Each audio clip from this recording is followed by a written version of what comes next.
So, please, can you introduce yourself a little bit, talking about your background, what are you doing, working on? Starting with Ana Carolina. It's working? Yes. Okay, I'm Ana Carolina Lorena. I work on ITA, Institute of Technological Aeronautics, or Aeronautical Technological Institute. But I've been professor in other institutions as well. I've been at the Sao Paulo Federal University and ABC Federal University too. But now I'm at ITA. And I've been working with machine learning since my undergraduate. That was in University of Sao Paulo in São Carlos. And my interests right now are focused on something you already have seen here. It's about auto machine learning. I'm working a little bit on this theme. Hi, hello. I'm a principal data scientist at Experian, Serasa Experian, by now. And I'm also an associate professor of applied mathematics here at USP, University of Sao Paulo. I'm sort of an old dog in this area. Sorry. I'm sort of an old dog in this area. I did my PhD in 2001 in machine learning. So it was not fashionable at that time. It was really difficult to have that many people to talk to. What I'm trying to do now is sort of make university and company, business world and university to communicate. And it's really difficult because there is a lot of misunderstandings in both sides. In particular, I think this is a Brazilian phenomenon, but that's what I'm trying to do. That's it, yeah. Okay, I'm Sandor. I've been building predictive models for a long time, especially for consumer goods companies. And in 2016, I joined Nubank as a data scientist to build customer behavior models. And now I'm the head of the data scientists in Nubank. Thank you. So starting this conversation, I would like to ask you, what are you facing right now using machine learning? What are the big challenges you are facing on it?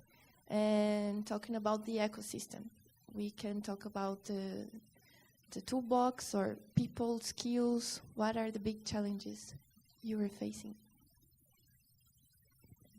It's always me. Ladies first. Yes, I know. It's always like that.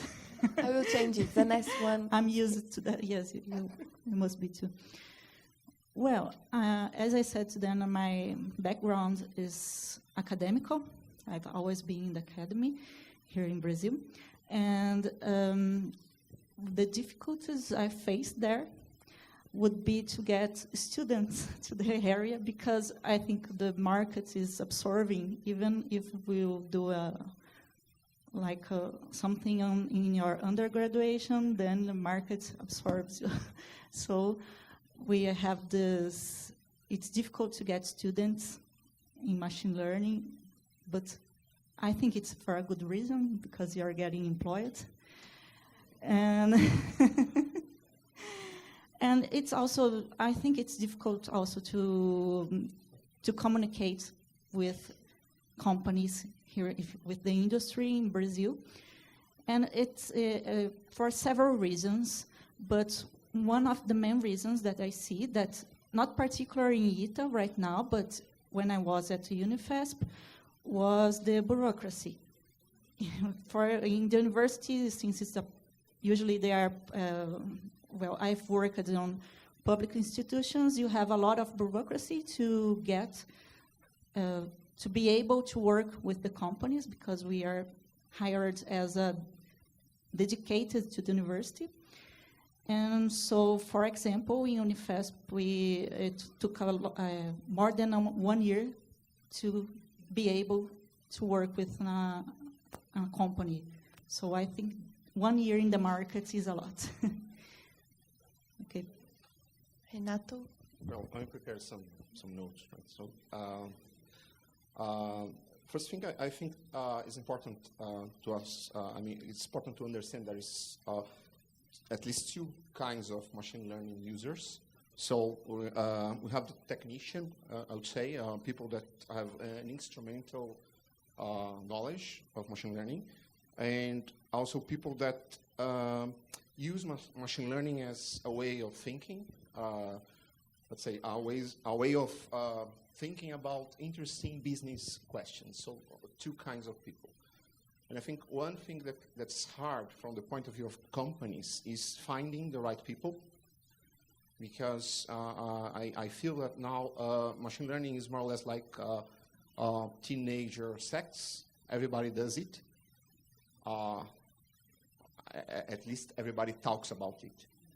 So I think it's pretty difficult to find the right people. And I would say that part of the problem is in the university, because we are not forming the right people in the right time. We're taking a very long time to adapt our courses. At least at University of Sao Paulo is like that. It's very difficult to start things going. So we have to be quicker in that. From the point of view of the company, I would say that nobody knows exactly what to do with that. So companies are, at least the companies that I have been talking to, they want to first understand what kind of value you can extract from using these new techniques, and what kind of changes you can produce in your system when you start automatizing processes that are increasingly cognitive, I would say. So I think that's the challenges that I can think about. Okay. Okay. I'm risking being redundant here, but of course, hiring people is a major issue, especially when you think about seniority, right? Because it's easier, not easy, to find people at very junior levels as data scientists or even machine learning engineers, but it's very hard to find someone with a higher level of seniority or even experience, because, well, everything is new here in Brazil. So that's one of the biggest issues right now. For us to find, well, we can fill the ranks on junior people, but more seniority, so it's almost impossible for us to find someone like this. Also for us, and that diverges a little bit on what you said, we can rank harder the value of like adding a new model to the pipeline, building a new tool, or solving a business problem using machine learning. However, the biggest problem right now for us is execution, right? How do you go from raw data to the whole pipeline, build the pipelines, serve the data to a data scientist, build the model, make sure that the model is working in production, put that model to serve your customers or serve your internal customers, and then make sure that this is giving you the right predictions that you thought you were going to have. So this execution part involves a lot of people, a lot of points inside of the company, and it's extremely hard. So it's not because you build a model and you've got an AUC or an R-square that's it's done. You have to put it to work, and that's the real challenge for us. Great. I agree with you with a more corporative perspective, but we also see that the technology, and when you have the right people, it's not the problem. We have a lot of problem in the first mile data and the last mile when we need to implement and deliver the solution to customers, internal clients, because this last mile is very difficult sometimes. We see this in a lot of articles. Do you agree with this? In more for you too? Serasa and Nubank have this clarity of the problems that we can solve using machine learning, or the problems are still a little bit? Well, I would say that our case is a bit different. I mean, it's a lot different of Nubank, because we have, the company is 60 years old, so we have a lot of processes that are legacy processes, that are traditional processes, and you have to keep doing that as well. But I would say that, at least in our experience, my unit there is a research and development unit. So our mission is to generate new ideas, and we did this accounting, and for each 20 ideas, we managed to make only one of 20 becomes a product in the end. And the problem is that some things that you do is you have a machine learning good idea, but the market is not ready for that, or the infrastructure that you have is not ready, so you cannot deploy the solution. That's, I think, is a problem that is, I would say that is worse in companies that are large and older. And then I agree with Sandor with that, because you have a lot of people involved in the process, the whole process. There are some legal limitations as well, because sometimes you do things that are in a gray zone. So, privacy is something that you have to look at, and some solutions are not legal, so you cannot do that. So there are a lot of difficulties in the whole process. I agree with Sandor in this point. At least that's our experience. So. Interesting, because we're from completely different worlds. You said 1 in 20 ideas are okay. So if we fail in a model, the company breaks. So we don't have the luxury. So because we are a startup, that means we are not making money, which means that most models cannot fail, right? So you cannot simply deploy a model. Let's say we're talking about a risk model, right? And that model goes into production. You have no way of validating it apart from the tests you did. And if after 12 months you were wrong, the company is gone. You broke the company. So we don't have the luxury of failing in a project. So most of the projects we do cannot fail. You have to implement it. You have to. This new version of the model has to be better than the old one. And even with having data, having perfect data, as we have basically access to everything, the way we use models in Nubank, we don't build models directly to the customer. We build models to an internal customer. And that internal customer will make a decision. And by making a decision using the models, that internal customer changes reality. So it's like saying we predict that you're going to spend 10,000 in the next months, but you're risky. So we're going to give you a very low credit limit. The act of giving a very low credit limit changes reality and breaks the model. So we make our models fail, and that goes into the data set. And when you train a new version of the model, it's learning the data that the customer has and our decisions. So this is crazy and very hard for us to solve this problem. Nice. Now, yes, maybe I can talk about it's a little bit of frustrating that in academia we don't see the deployment of what we do in practice. So that's something that I can talk, because I know that you are talking about it's difficult to deploy the model even in the companies, but we usually here in Brazil mainly we don't see very much our results being deployed. So it's a little bit frustrating. Maybe this begins to change in the year. That was a question that I was going to make.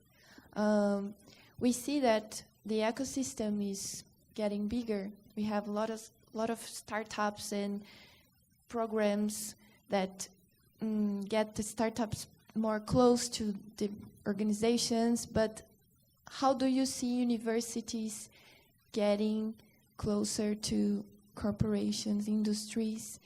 Are we still have room for making this better? What do you think? Sure, there's a lot of room.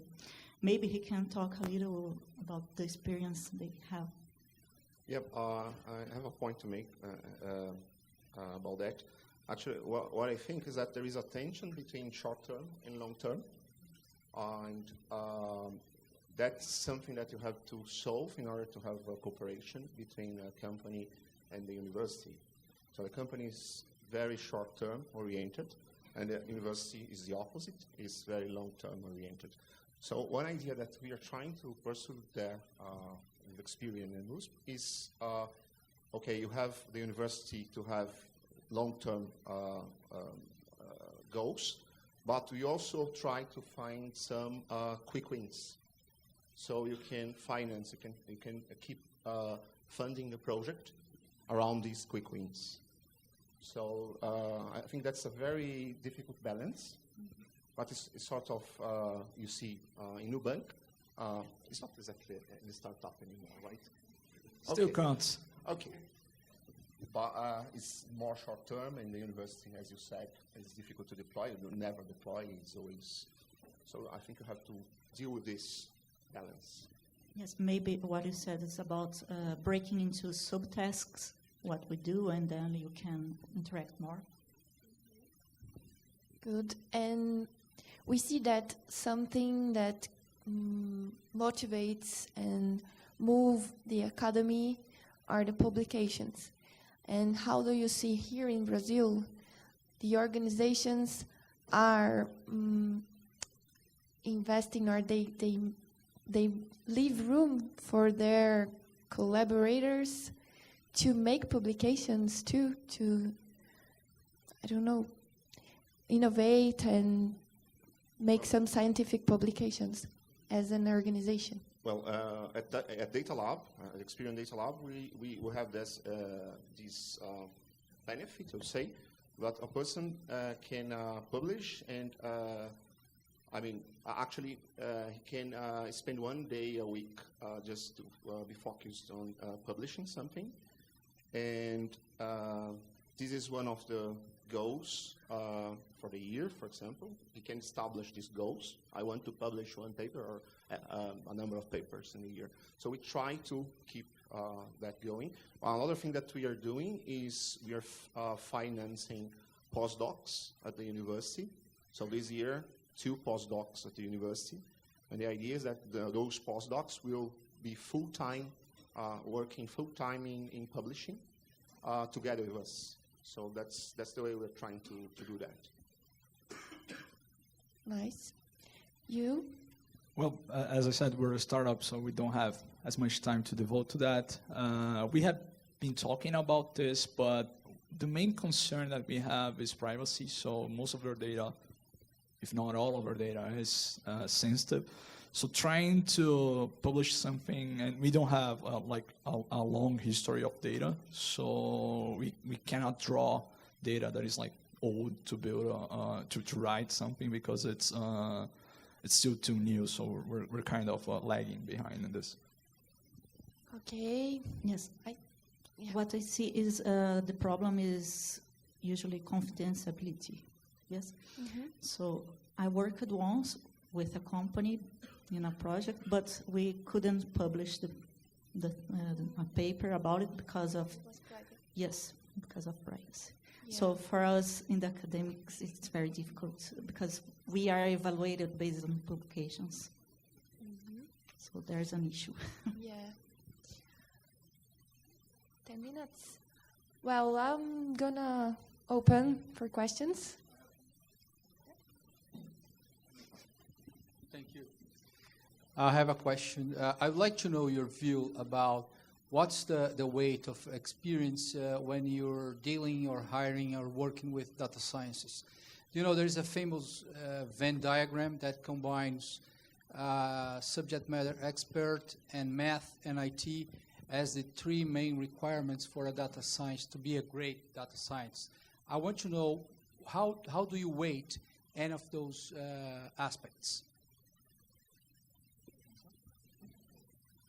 So for us, it's a well-balanced approach. So basically, we want it all, right? So we try to find journalists who can write very good code, very solid code, because the way we work, you have autonomy to go from raw data to model deployment. So we have to trust you to write a good piece of software, and we have to trust you to be able to build a good machine learning model, so that we try to test the candidates in all of aspects. We understand that it's impossible to be specialists in all of them, and we will try to take this into consideration, but we prefer generalists. Well, at Experian, we got two types of people who have data engineers. Those are people that are more computer science oriented, or people that are develop software engineers. And the data scientists are people that have a good scientific background. So in the way they can do questions, they know how to formulate questions, interesting business questions. That's what we are looking at. Okay, these people have to know Python, of course, because this is the tool of a trade. But that's what we look for, basically, this background.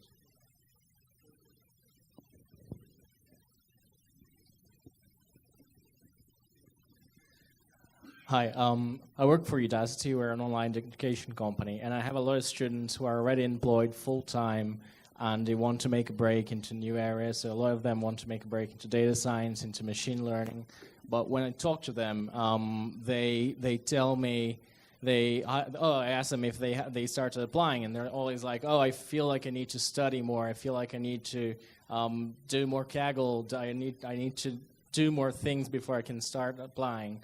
Do you, the two of you who are hiring, and maybe you two from an academia perspective, do you feel that I feel that these people should be starting to apply sooner? They should be, putting themselves in the market. What kind of advice do you have to these people? Well, I think we are all imposters, right? So we always feel that we're lacking of something, right? It's either writing code or being better at statistics. The real questions is like, what do you want? Where do we want to work?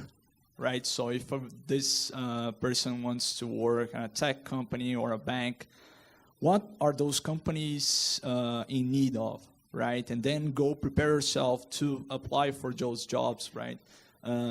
We could always do more Kaggle, right? We could always do another course, but in reality, you have to try to have a goal and go after it.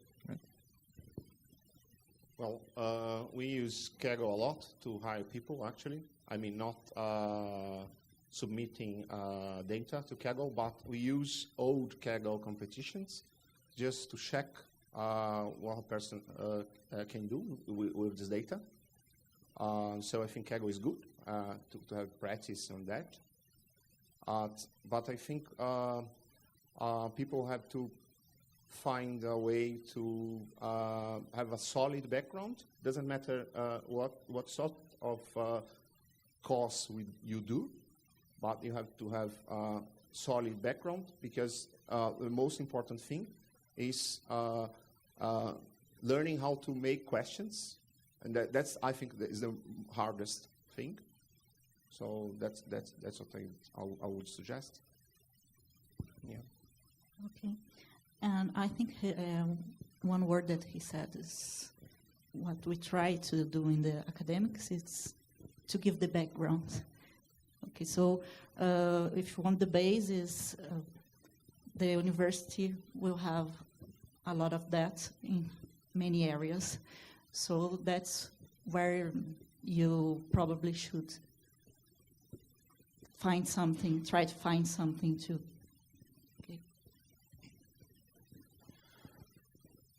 Hi, my name is Alan. I finished my master degree at USP with a project related with machine learning in 2016. And I want to talk about the academic and industry relationship from my point of view, a student, not a teacher or someone from the industry. I feel that the training we do when we do research in a master degree or PhD level at university, we are being trained to be writers in a scientific field, not necessarily researchers or being trained to do discover new things. That's my feeling as a student. And I want to give you a food for thought. What about trying to invest in private research institutes that will give money for researchers doing research at universities, but trying not to focus on publications, but other kinds of measurements of results? Well, actually, just making a point on that. If you look, NIPS. NIPS is probably the largest conference in machine learning. My first NIPS was in '97, and that time we had less people than we have here at this auditorium. And if you go now, last NIPS was we had 10,000 people. And interesting thing is that the companies are sending much more people to NIPS than the universities. So I did a rank on that, and Google sent something like 400 people, and Amazon, Facebook. And I think the dynamics in this area is changing a lot. And now most of the research is being done at institutes that are funded by companies, big companies, Facebook and Google, etc.